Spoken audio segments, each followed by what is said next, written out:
Okay, ሰላም እንዴት ናችሁ? ዛሬ የምናየው ስለ ፖይንተርስ ነው። ፖይንተርስ ሲ ፖይንተርስ ሲ እናያለን። ፖይንተርስ በጣም ትልቅ ቢት ኮንፊውዚንግ የሚመስል ቶፒክ ነው፣ ግን አይደለም። እሱን እናያለን። So what is a pointer? Pointer is a powerful feature of C programming, as we know. ምንድነው የሚያደርገው?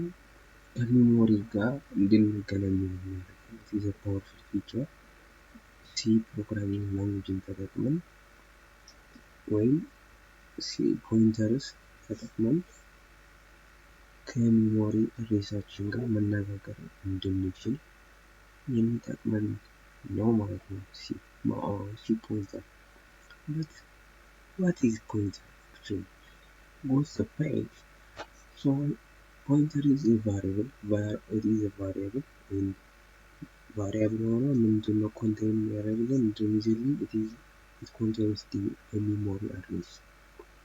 So variable ነው, don't forget about pointer is also a variable as other variables, but it points to the address of the other variable.